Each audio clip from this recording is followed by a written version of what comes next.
What's up, people? I'm Shaggy, the opinionated hippie, and today on this rainy, thundery, electricity, lightning, the lights might go out type of day here in Texas, May 2023, we're doing a Radiohead deep dive. Just going to rank their studio albums, just the studio albums, the ones as they were originally released, not that live album, not anything else they put out. There's 9 of them. I would say, as sort of just to set up this video, there are very few bands that I think are so iconic in their genre or in music in general that they're just like Led Zeppelin is Led Zeppelin. Like, I feel at this point in time, if I want to make a comparison to Led Zeppelin, all I have to do is say Led Zeppelin, and you should know exactly what I'm talking about. Like, it's a Led Zeppelin hard rock type vibe. Oh, I get it. Radiohead is another one of those bands that I think deserves that. They're Radiohead. I shouldn't have to describe anything else. If I say it sounds like Radiohead, you should know what I mean. Other than their first album, maybe their second album, I think modern rock, I think they are maybe what I would define as modern rock, and anything that deviates away from Radiohead is maybe a variation on modern rock.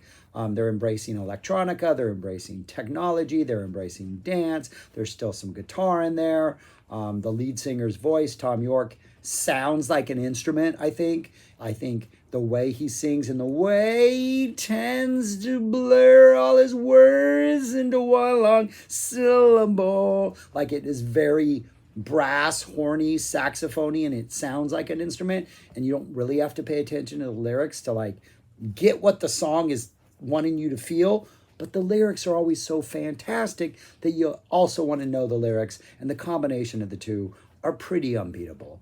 I think it's as with Led Zeppelin, probably one of the purest, strongest catalogs. I think there are 2 missteps in their catalog. One you can't blame them for. The other one, they might have just been tired. But other than that, it's like an almost perfect run of albums. So I'm absolutely love Radiohead. And this really is just a ranking of my favorite. And like, I would say there's 6 solid albums that if anybody said those 6 were their favorite, maybe even 7. 7 albums where if you said, oh, that's definitely my favorite, I'm like, oh yeah, I get it. 2 I wouldn't get, but the other 7 I would. It's a fantastic catalog. How did we get here from Frank? I'm ashamed to say the connection is pretty weak. But Radiohead has a song called Subterranean Homesick Alien, and I cannot imagine that title exists without Bob Dylan's Subterranean Homesick Blues. Subterranean Homesick Blues? Why does that sound weird now? Without that previous Bob Dylan track. And so I've already established the connection between Dylan and Zappa elsewhere on the channel. So obviously Radiohead and Zappa through Dylan exist in the same musical universe. There was another connection, and maybe as I'm going through the albums, it will pop up. But I did think I thought I saw another connection, like a music, like the name of a song or something, or a lyric. But maybe that. Oh, Vegetable. There's a song called Vegetable. You could call any vegetable. Yeah. So I'm just going to point out song titles that are related to Zappa to strengthen this connection. But anyways, yeah, that's it. Let's get on to the first album. My 9th favorite Radiohead is this one. My number 9 is Pablo Honey, their debut, which came out in 1993. This is pretty much just a generic 90s rock album.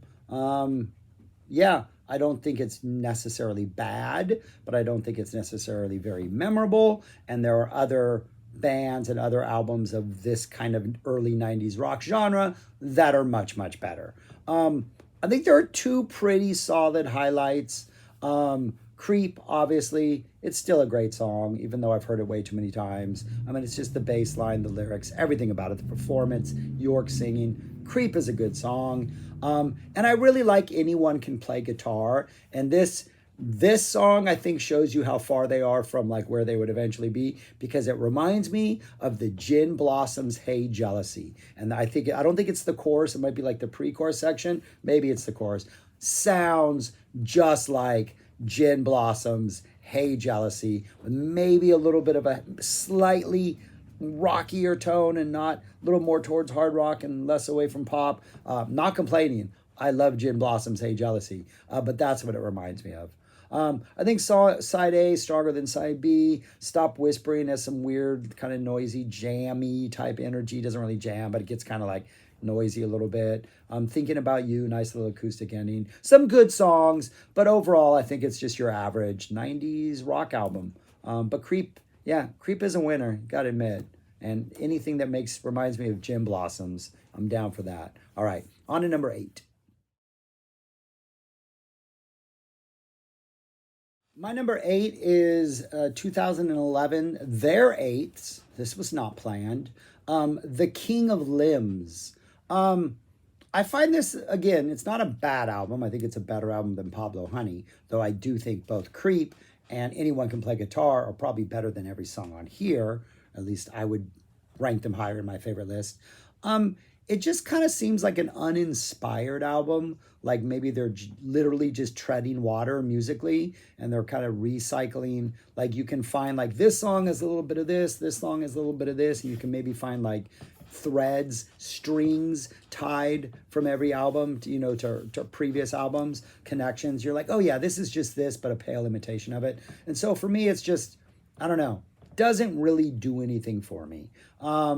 8 songs. The opening Bloom has a very like Kid A percussion amnesiac vibe, that sort of lane, but it's kind of an uninspired opening, doesn't do much. Morning Magpie has a nice slinky little tiptoed rock vibe that works well, pairs well with the following song Little by Little, which tend to be a little more upbeat type pop rock numbers, but in a weird modern rock Radiohead sense. But neither one of them is like a home run. I would say even a triple. Magpie might be a double. Little by Little is a good single. Feral is like electronica gone feral. Interesting experimentation, but I don't think it's anything that inspired. The second half is a song called Codex, which has a Pyramid Song vibe, but not quite as good as Pyramid Song. So we're even in the shadow of an awesome Pyramid Song. Give Up the Ghost has, I wrote this unironically, has a haunting sort of ballad feel to it. But again, there are other versions of this in the catalog that are better. So 8 songs, underwhelming. It's short. It's only 37 minutes long. So again, I think maybe they were just uninspired. They had these ideas. I don't know. They are a machine at this point. So they're able to do this. And it's still intriguing. It's just ultimately not as incredibly mind-blowing as almost everything else in this catalog is going to be. My number 8, The King of Limbs. Number 7 is their 6th, Hail to the Thief. This came out in 2003. Pretty long album, close to an hour. It feels kind of longer because I do think that maybe for the first time since their debut, Pablo Honey, there's maybe a song or two that don't quite connect or maybe just seem like filler. I hate to use that word. But it feels a little bloated and it feels like maybe it could have been stripped down to like a 45-minute, more effective album. That being said, it's still a fantastic album. And the stuff that works incredibly well. And like, I almost wanted to rank it higher than this, even though I think the next 6 are obviously I like them much more than I like this one. I like this one much more than the previous 2. It's in a weird spot, number 7. But I do think after Kid A and Amnesiac, which seem to have very tightly controlled, like a focus to those albums that make them so incredibly effective, going back to OK Computer, heck, going back to the Bends. And so this really felt like a lot of songs. We're going to rock a little harder once again. We're definitely not going to be as experimental as we were, as like seeped into maybe just like creating noise. We're going to get away from that. We're going to rock and have a little more good time about it. And so that's kind of cool. I'm there for that. And then when I saw this, I saw them at Bonnaroo, like years after this. They played a bunch of songs from this, and they were just like highlights of the show for what was an absolutely amazing Bonnaroo set. I really, really like this album. I wanted to rank it higher, but the other six are so perfect. And this one does just seem like if it had been streamlined a little bit, I'd rank it higher. Excellent opener. The opening 2 + 2 is 5 is just absolutely fantastic. Some really things that stand out to me. A Punch Up at a Wedding later on, I really, really like. There has a really good, awesome kind of rocky type, percussive type element feel to it. The first, it's a really, really solid album. It's just, I think, other than maybe the opening track, couple others throughout that are obvious standouts, the other stuff is really, really, really just strong material that just doesn't quite have the narrative flow or the narrative cohesion or just whatever it is those other 4 albums have so perfectly well, or 6 albums, because I still got 6 more to go. Wow, 6 albums. What a fantastic band. Brian, am I missing one? Anyways, but yeah, absolutely amazing band. Yeah, good album. But it happens to be my number 7, Hail to the Thief. I'm rambling. Sorry. Number 6 is Amnesiac, and these next 6 were like almost impossible to rank. There are times when the only album I want to hear from Radiohead is this album. There are times when if I had filmed this, it would be number 1. Came out in 2001. Everybody sort of, at the time when it came out, it was sort of the not necessarily a weaker version of Kid A, but seemed to be like a companion piece to Kid A, where Kid A was, I think people even said this, like the harder rocking album, which is just a crazy thing to say about Kid A. I guess you got one really awesome rock song, almost like a psych song. And then, Amnesiac was the more softer version, but there's nothing soft about this, and it's a completely dark album, but it's just, again, it's a lot of experimentation and electronic and a lot of production and sounds like something that was definitely crafted in the studio, but who cares? The writing is perfect. The lyrics are perfect. The music is perfect. The sequencing is perfect, but it definitely is like a late night, slow burning, like it's a gloomier, darker album. It's not a very like it's not a very upbeat album. Even on the songs that are have a little more pep and energy to them.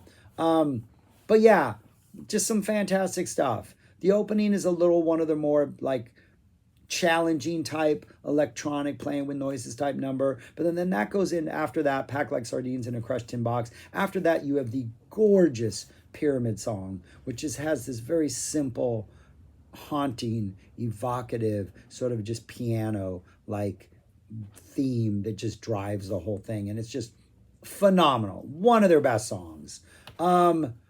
I might be wrong. Knives Out, an awesome little combination right in the middle of what are almost like modern rock's radio songs, like things that are more accessible, sort of a reworking of Kid A's Morning Bell, which is a fantastic song.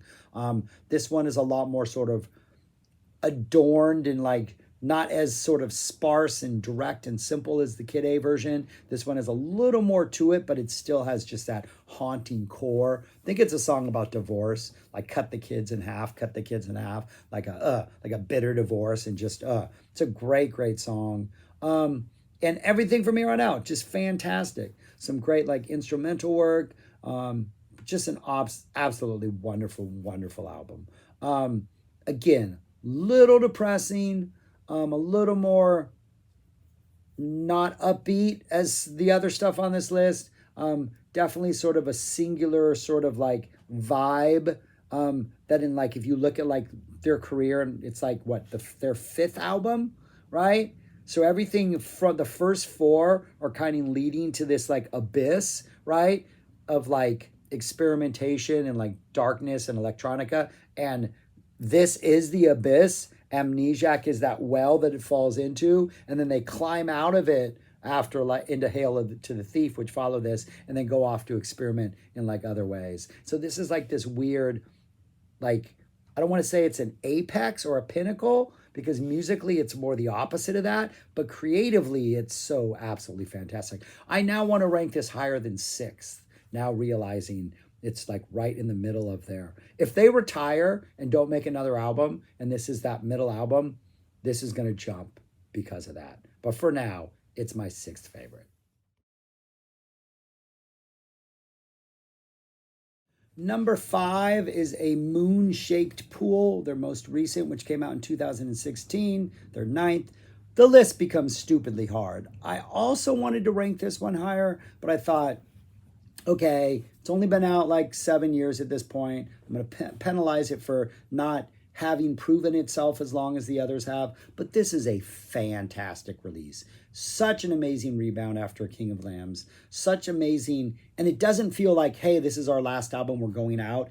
It just feels like, once again, this band is making top level, amazing music.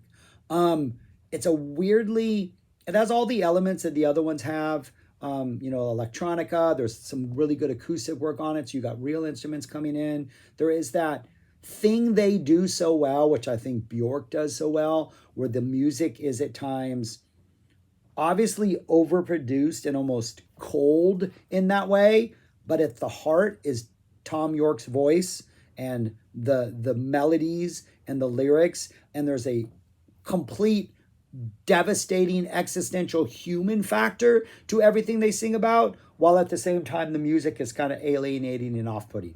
And this one is oddly comforting in that both those elements are really strong, but somehow it just feels, I don't know, it feels perfect. This might need to be ranked higher.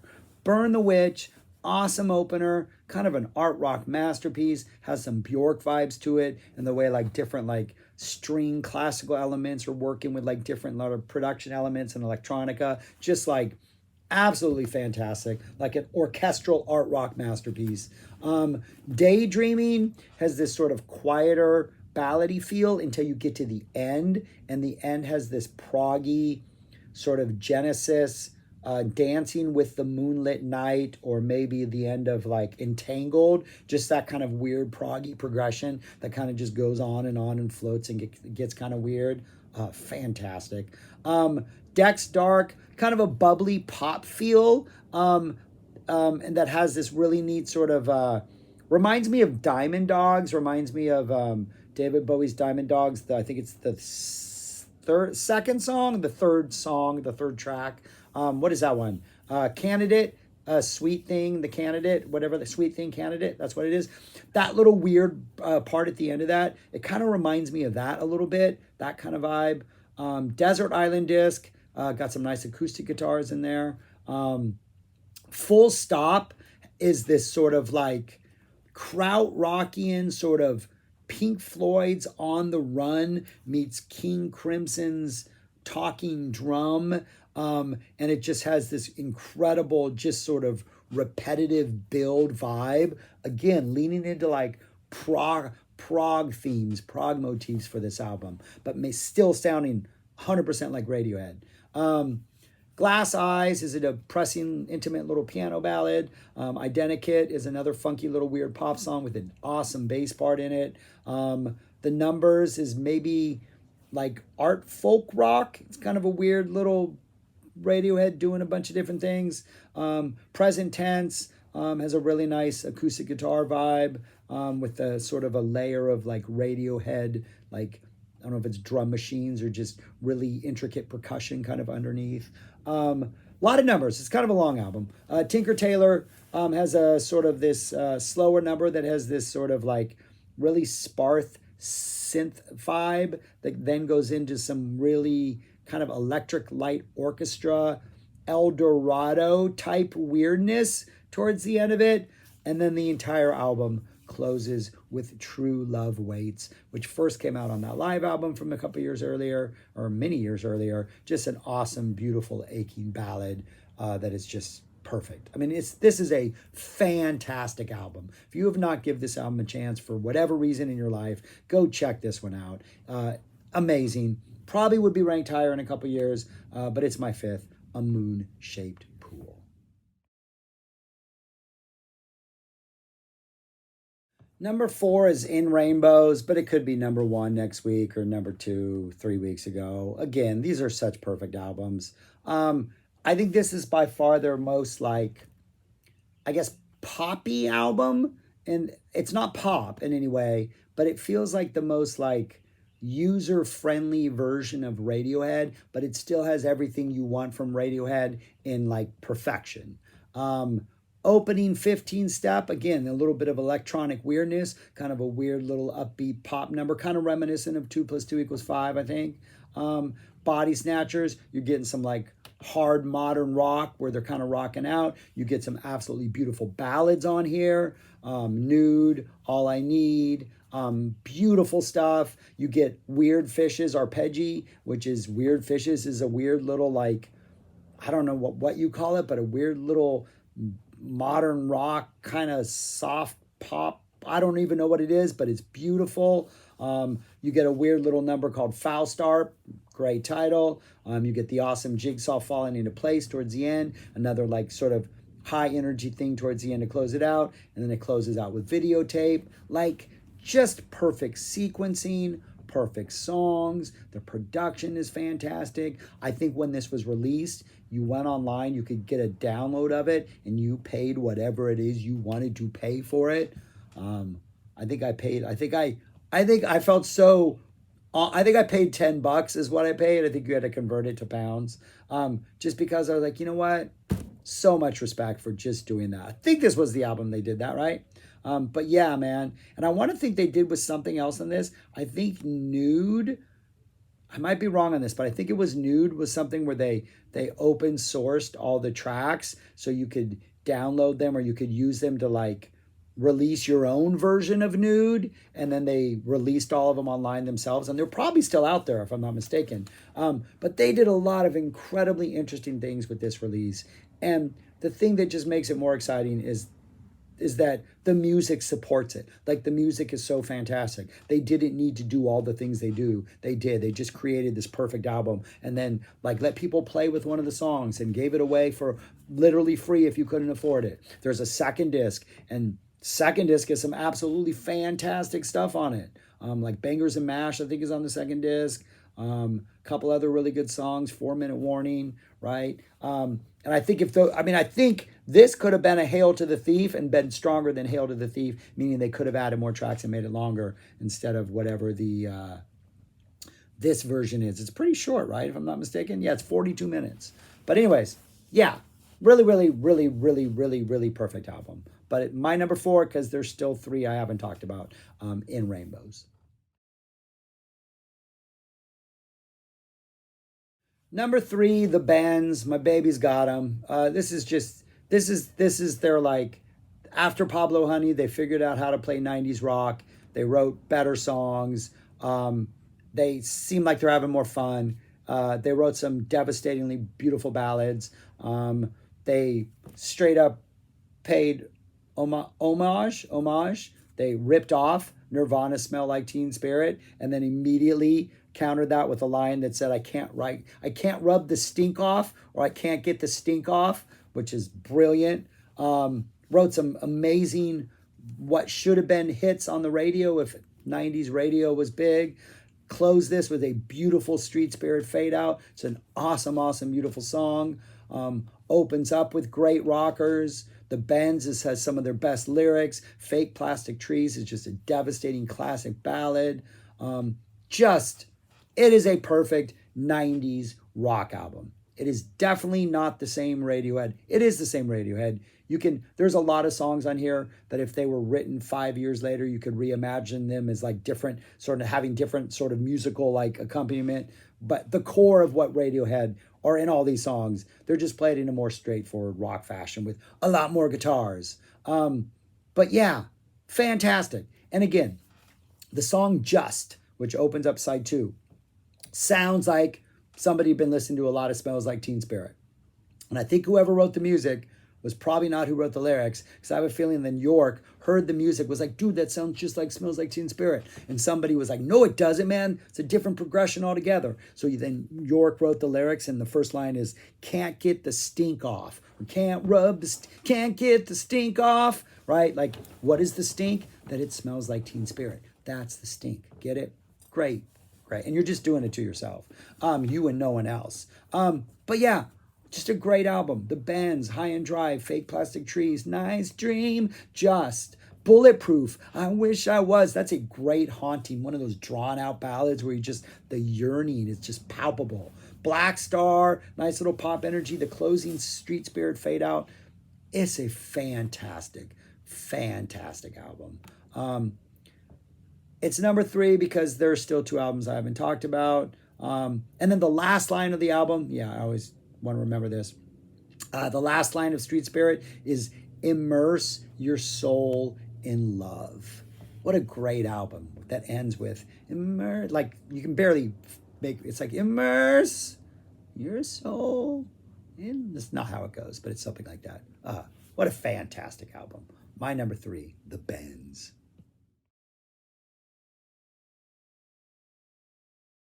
Number 2, Kid A.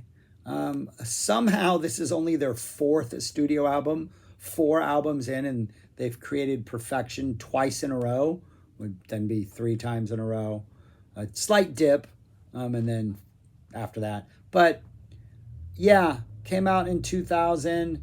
This is the one that changed everything. Like I thought, if you were around when OK Computer came out and you read like any music magazines, like NME or Mojo or Rolling Stone or Spin, OK Computer was the greatest thing ever.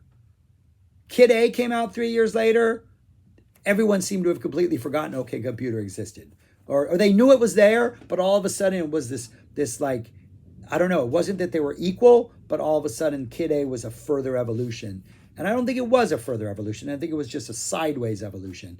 But both are perfect albums. And this one is just, it's fantastic. It's like one of the few albums, Amnesiac being another one, where you can pretty much keep a slow burn for like 75% of it, and it still feels like your soul has been rocked by the end of it. Because their use of electronics, their use of like their production, their use of everything that they use to add to like whatever is a basic rock band is just so effective and so perfect. And it's so maybe never, it's not always obvious that they're manipulating these things to sound like this. Like you're like, what is that noise? And that's some of the, they're creating soundscapes. They remind me of Bjork in that they create these musical worlds that you're just like, oh, this is just Radiohead. Let's just enjoy it. But it's like a perfect album. Everything in its right place. Kid A, national anthem, almost like a psych anthem with that amazing bass line. How to Disappear Completely, Tree Fingers, Optimistic, nice little great kind of modern rock song, maybe one of the most straightforward rock songs on here.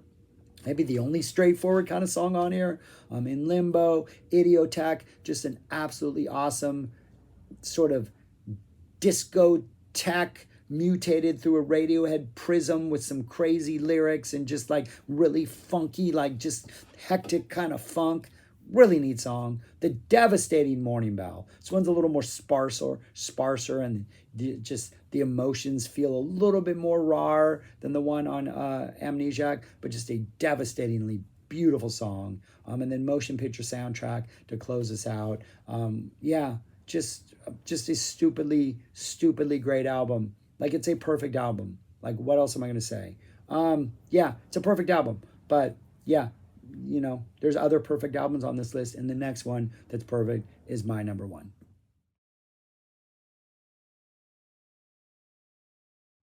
And my number 1 is OK Computer. Their 3rd album. I mean, how you go from Pablo Honey, which was just kind of a generic rock album, to The Bends, which is one of the best of the 90s rock albums, to this, like, I think the definitive modern rock statement. Like, I don't know how to describe modern rock, but I think if we put a label on it, it's Radiohead, it's OK Computer. This is just, it's a perfect album, man, and if it belongs in society. It's at sometimes alienated, but the other times comforting. There's hooks all over the place as far as pop hooks. There's hard rock numbers. There's freakouts. There's beautiful vocals. It's a perfect album, and I cannot ever deny the perfection of Side A. Airbag sounds like a man who like survived a horrible car accident on like the Autobahn. Like not only survived, but he walked away. Now he's like, I can save the world, and Airbag saved my life. Let's take on everything. Just like I don't know, false confidence that us humans get. Paranoid Android, which is like a mini suite, has all these different parts. The production is fantastic. Each part on its own is good enough to be one of the best songs on another album. You put them together into like this one part, this one, like, what is it, 6.5 minutes, the most possibly fulfilling 6.5 minutes of music and rock. So incredible. Subterranean Homesick Alien, phenomenal song about, the aliens could come and take me away. It would just be beautiful. And just the sounds in this, and it feels like an evening where there's a clear sky and you see an alien, and it just has this like so comforting, but at the same time not, because like, I don't know. Amazing. Exit music for a film, which is apparently about what would have happened if Romeo and Juliet had woken up the next day. And not like the poison had just like, they didn't drink the poison, they drank the sleeping potion and then they escaped. But they never mention Romeo and Juliet, but just to think that's like, this is like the coda to that story. Let Down, another great song. Karma Police, nice little piano driven number with some fantastic lyrics. Fantastic music video if you haven't seen the Karma Police video. Fitter Happier, a little sort of tweaking with sounds and getting some weird like music concrete noises in the back, and that goes into the just straight up rocker electioneering where they just blow the roof off the mother. And then you got 4 rather slower, more Tom York centered, I think, songs that a couple of them have kind of a proggy build to them, but just kind of really get at the core of like the Radiohead, like emotional experience. Climbing Up the Walls, No Surprises, Lucky, and The Tourist. Just closing out side B with just these 4 just like slow burning classics that are just like absolutely fantastic. Like just an absolutely perfect album. Like, I don't know. I don't know what else to say about this. Yeah. It's a perfect album, man. And like side A, side B maybe loses some of the momentum of side A, but definitely doesn't lose like the power or the songwriting. But side A is just a perfect sort of grand slam home run at the bottom of the 9th of the 7th game of the World Series. It's just like fantastic. Yeah, that's my favorite. I think it's a great album. My number 1, OK Computer. That's it. Those are my thoughts on Radiohead for this day in May 2023. Those top 6, Amnesiac, Moonshaped Pool, The Bends, Kid A, In Rainbows, OK Computer, not in that order. They could jump around. Like, I went through a hardcore Moonshaped Pool phase. Hardcore Amnesiac sometimes is the only Radiohead album I want to lead. The Bends, yeah, I mean, all of those could be my favorite. Just a fantastic band. Yeah. Well, that's it. Those are my thoughts. Let me know yours. Let me know what your favorite Radiohead album is and all that stuff. Subscribe, like, share, and go listen to music. I would say that I know a lot of people who left Radiohead, kind of got burned out around King of Limbs just because there was all other stuff going on. Like, I think York had a solo album where stuff was going on. I haven't really followed York's solo stuff. And they checked out, and they weren't as familiar with A Moonshaped Pool as they were everything else. A Moonshaped Pool is amazing. And so I'm just saying, chances are, if you're watching this, that is the one album you haven't really checked out. Go check it out. It is fantastic. There's thunder, people. Thunder. All right, peace. Talk to you later. Go listen to music.